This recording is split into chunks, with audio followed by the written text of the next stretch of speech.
আল্লাহ কাফেরদেরকে বলছে, এই বেঈমানরা, তোমরা যে মূর্তির পূজা করো, এই মূর্তির পূজকদেরকে কোরআনে আল্লাহ বলছে, এই বান্দা, আমি আল্লাহ তোমার একটা প্রশ্ন করি। আল্লাহ বলছে, আমি তোমার একটা কথা বলি, যে তোমাদের যেই মূর্তি, সেই মূর্তিকে বলো, তোমরা তো তাকে অনেক শক্তিধর মনে করো দেবতাকে, তাহলে দেবতাকে বলো বিশাল কিছু লাগবে না, একটা ছোট্ট মাছি বানাই দিতে। কি বানাই দিতে?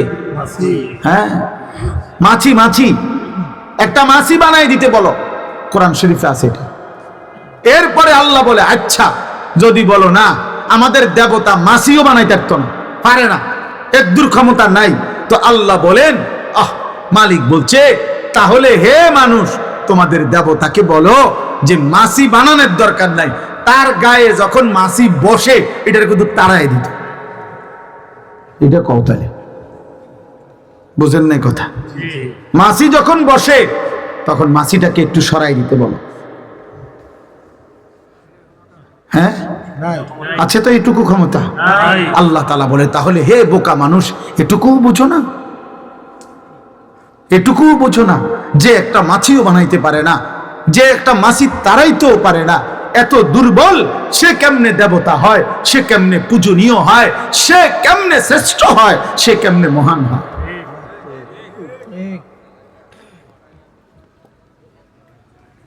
ইব্রাহিম আলাইহিস সালামের জন্য ওনার আব্বা আজরকে বারবার এই কথাগুলো বলছিলেন। ওই যে ওনার বাবা মূর্তি পূজক ছিল না, ইয়া আবাতি লিমা তা'বুদু মা লা ইয়াসমাউ ওয়া লা ইউবসিরু ওয়া লা ইউগনি আনকা শাইআ। হে আমার আব্বা, আপনি কিসের পূজা করেন? মা লা ইয়াসমাউ, যেই মূর্তি কিছু শুনে না, ওয়া লা ইউবসিরু, কিছুই দেখে না, ওয়া লা ইউগনি আনকা শাইআ, কোন ন্যূনতম কারো কোনো উপকার করতে পারে না। তাহলে এটার পূজা কেন করবেন? এই পৃথিবীর যত বড় বড় জালেমরা, পাপীরা আখিরাত ভুলে গেছে, তো তারা এখনো পৃথিবীতে আছে তো? নমরুদ আছে তো? কারুন আছে তো?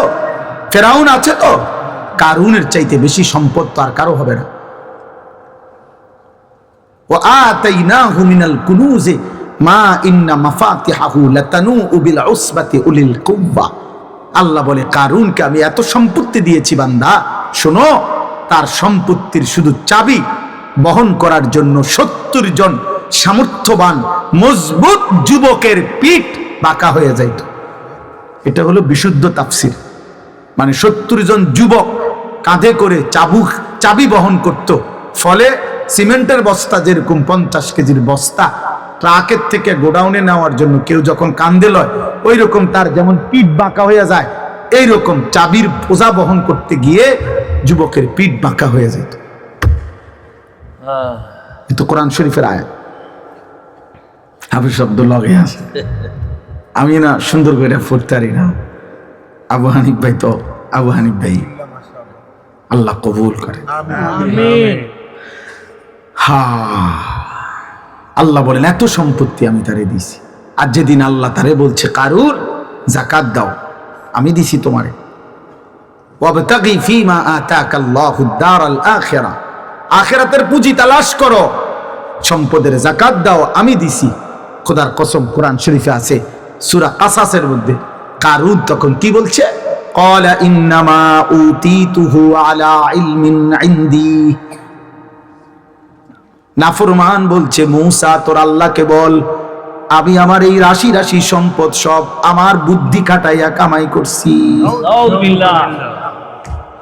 ক্বালা ইন্নামা উতীতুহু আলা ইলমিন ইনদি, আমার নিজের যোগ্যতা দিয়ে আমি পয়সাগুলো রোজগার করেছি। আল্লাহ তাআলা সাথে সাথে জবাব দিলেন, কারুন কি বলে ফেললা?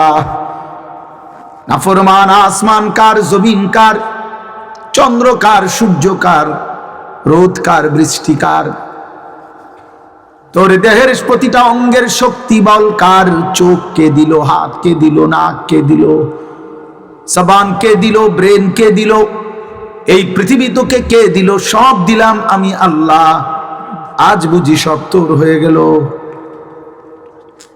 আওয়ালাম ইয়ালাম আন্নাল্লাহা কাদ আহলাকা মিন ক্বাবলিহি মিনাল কুরুনি মান হুয়া আশাদ্দু মিনহু কুওয়াতান ওয়া আকসারু জামআ। আল্লাহ বলে, কারুন তুমি কি জানো না আমি আল্লাহ তোমার আগে অনেক বেশি সম্পদের অধিকারী, অনেক বেশি শক্তির অধিকারী বহু জাতি ব্যক্তিকে ধ্বংস করে দিয়েছি। তুমি বেশি কি হইলা, তো ধ্বংস করে দিস। এরপরে আল্লাহ বলেন, ঠিক আছে কারুন, সব যেহেতু তোমার, তো তোমার গুলো তুমি ধরে রাখো, আমি জমিনের নিচে টান দেই। তো আল্লাহ বলেন, আমি কারুনকে তার ঘর সম্পদ রাশি রাশি স্বর্ণ রৌপ্য সহ মাটির নিচে টান দিলাম, জিন্দা দাফন করে দিলাম। এবার তোর আব্বারে ডাক, তোর না বলে সব ডাক, তোর ক্ষমতা ধর না বলে ডাক। ওই নেপালে কিছুদিন আগে নেপালের মধ্যে বিদ্রোহ হয়েছিল, তো বিদ্রোহের পরে নেপালের যিনি অর্থমন্ত্রী, ওরে এই জনগণ ফিরতে ফিরতে মারতে মারতে, এটা সব অনলাইনে ছবি আসছে, তার সমস্ত শরীরের কাপড় চোপড় খুইল্লা শুধু আর আন্ডার ওয়াটার পরানো ছিল, এই অবস্থায় তার উপর থেকে নিচে ফালাইছে, ফালাই এরপরও পাথর মারতে মারতে তার মেরে লেছে। অথচ সে অর্থমন্ত্রী, অর্থের ভান্ডার তার কাছে। এই জন্য ভাই, আমি এই রাত গভীরে ঠান্ডা শীত কুয়াশার মধ্যে লম্বা করতে চাই না। যুবক ভাই তোমাদেরকে বলি, সময় দামি। বয়স্ক বাবা আপনাদেরকে বলি, হায়াত বড় মূল্যবান। এটুকু হায়াত একবারই আর আসবে না, কিছু করলে এই হায়াত, আল্লাহ কোরআনে বলছেন, ওয়া আনিবু ইলা রাব্বিকুম ওয়া আসলিমু লাহু, আমার বান্দা আমি আল্লাহর দিকে ফিরে আসো, আমার আনুগত্য করো। মিন ক্বাবলি আন ইয়াতিয়াকুমুল আযাবু, আযাব আসার আগে আগে, মানে মৃত্যু আসার আগে আগে, সুম্মা লা তুনসারুন, মৃত্যু এসে গেলে, আজরাইল চলে আসলে আমি কিন্তু বান্দা আর সাহায্য করব না, আর সাহায্য করব। হ্যাঁ, আমি এই জন্য প্রায় বলি এ কথা, 60 বছর পর্যন্ত আপনি বিড়ি খেতে খাইতে কবরে গেছেন, 60 বছর পর্যন্ত আপনি কিস্তি নিতে নিতে কবরে গেছেন, 60 বছর পর্যন্ত আপনি গালি দিতে দিতে কবরে গেছেন, 60 বছর পর্যন্ত আপনি সাদোয়ানে নর্তকীর নাচ, টেলিভিশনের নাটক, সিনেমা দেখতে দেখতে কবরে গেছেন, 60 বছর পর্যন্ত আপনি হারাম রোজগার রাইখা কবরে গেছেন। এবার আমনের মৃত্যুর পরে আমনের ফুতে 70,000 টাকার বাদগ্রস্ত খাবাইয়া আমনের বেহেস্ত ফাটাই দিব। বেহেস্ত 70,000 টাকা, হ্যাঁ বেহেস্ত কি তাই 30 কেজি গোস্ত, হ্যাঁ, আর এই 40টা ফার্মের মুরগা, আর এই যে আপনি যে খিরা টমেটো দিয়া সালাদ বানাইছেন, আর কলির ডাল, এটির নাম বেহেস্ত। আপনার ফুতের দায়িত্ব দিয়া গেছেন,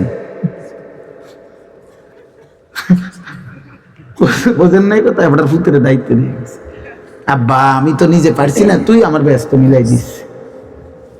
আপনার ফুতে ব্যস্ত ঠিক করে, হ্যাঁ 1 লাখ টাকা খরচ করছে, আল্লাহর রহমতে গ্যারাম সত্যি ভাত খাওয়াইছে আব্বার ব্যস্তের লেগে। আব্বাই মরার আগের দিনও বিড়ি খেয়েছে, আব্বা মরার পরও কিস্তি চলে, আব্বা মরার পরও লোন চলে, সুদ চলে। পাগলামি করে না আখেরাত, আসরের মাঠ খামখেয়ালি, আফসোসের কে বোকা বেশি খাইল। আল্লাহ বললেন, ও আনিবু ইলা রাব্বিকুম, আমার বান্দা, আনিবু আই ইরজিউ আই তুবু, সব তাফসিরে আছে, তওবা করো, এখন এখন এখন তওবা করো, মৃত্যু আসার আগে আগে, মৃত্যু আসার আগে আগে। মৃত্যু হয়ে গেল তোমার মিথ্যার নাফরমানির উপরে, হারামের উপরে। এবার ইমাম সাহেব তোমারে বেহেস্ত দিয়া দিব, ইমাম সাহেব রেটিয়া 500 বাড়াই দিছেন, ইমাম সাহেব আমাদের দোয়া করে বেহেস্তে পৌঁছাই দিব। হ্যাঁ, বেহেস্ত ইমাম সাহেবের আব্বার সম্পত্তি, ইমাম সাহেব বেহেস্ত টেন্ডার নিছে, এই জন্যই শুধু ইমাম সাহেব গেছিল গা।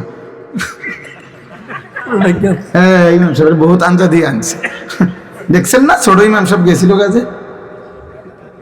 আরে অনেক দেখছেন না, পিচ্ছি ইমাম সাহেব গেল গা, যে না এরম ডাকাইতের নামাজ পড়াইতাম না, এই ডাকাইত নামাজ পড়ে না, এরম যদি বাস্তবে কইতো মুখের উপরে, তো তারপরে লজ্জা পাইত। হ্যাঁ, এটাই তো কথা। বাচ্চা তো আমাদেরকে সবক দিল, বাচ্চা তো আমাদেরকে দেখাইলো যে মূলত হইতে পারে অনেক ফাসেক ফুচ্চার, অনেক পাপী নাফরমানের জানাজা কেউ পড়াইতে পারে বেটা, হয়তো হইছে পড়াইছে আর কি, কিন্তু ইমাম সাহেবের কলিজার মধ্যে যে মায়া দরদ এটা ছিল না বেটা। জীবন ভোগ করা, জীবন তো একটা খোলা দস্তরখান দুনিয়া, এটা তো সবাই আল্লাহ ভোগ করতে দিছে, এটা তো আহামরি কিছু না রে আব্বা। দুনিয়া ভোগ করা কিছুই না। আপনারা শুধু ছেলেরা, বাবা তোমরাও কল্পনা করো, বাবা আপনারাও কল্পনা করেন, দুনিয়া আল্লাহ একটা দস্তরখান বিছাইছে, মাটি এটা একটা দস্তরখান। আল্লাহ বলছে আমি একটা এমন দস্তরখান বিছাইছি, এই দুনিয়ার কোনো কিছু আমি আল্লাহর কাছে 2 পয়সার কোনো মূল্য নাই। যার মনে কয় তে খা, সেজদা দিছো খাও, সেজদা দেও না অসুবিধা নেই, ভাত খাও। ইমানদার খাও, বেঈমান কোনো অসুবিধা নেই খাও। আল্লাহ বলে বান্দা তুমি যদি তাকাইয়া দেখো, তুমি যেই দস্তরখান থেকে খাও, মাটি নামের জমিন নামের কুত্তাও ওই দস্তরখান থেকে খায়। কুত্তা কুত্তা শুকর দুনিয়া নামের এই দস্তরখান থেকে কুত্তাও খায়, শুকরও খায়, জানোয়ারও খায়। তো এটার তুমি বেশি আশ্চর্য কি দেখলে? এমন যদি হইতো শুধু আমি খাই না, এটা একটা ফালতু একটা জিনিস। আল্লাহ নবী সাল্লাল্লাহু আলাইহি সাল্লাম বলেছে একটা কান কাটা মরা ছাগলের সমান মূল্য আল্লাহর কাছে দুনিয়ার নাই। নবীজি বলছেন দুনিয়ার মূল্য আল্লাহর কাছে একটা মাছির ডানা পরিমাণও নাই।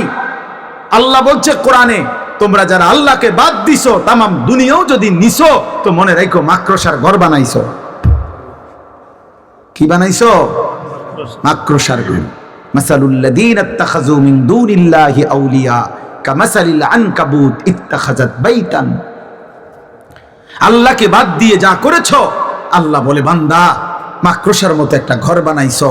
আর তুমি তো জানোই ওয়া ইন্না আওহানাল বুয়ুত লাবাইতুল আনকাবুত, এই কায়নাতে এই পৃথিবীতে তোমরা সবাই তো জানো বান্দা সবচেয়ে দুর্বল ঘর মাকড়সার ঘর। মাকড়সা চেনেন না? ওই যে হাতির মতো, কিসের মতো? ছোট্ট মাছির মতো। এই মাকড়সার ঘর দুর্বল কিনা? কথা বলে না? মায়ের হাতের ফুলের ঝাড়ু, ঘরের বিবির ফুলের ঝাড়ু দিয়ে একটু নাড়া দিলেই মাকড়সার ঘর ভেঙে যায়। 6 মাসের বাচ্চা নাড়া দিলেও মাকড়সার ঘর ভেঙে যায়। আল্লাহ বলেন আমাকে বাদ দিয়ে যা করেছ তাই মাকড়সার ঘরের মতো, কিছুই থাকবে না, কিছুই থাকবে না।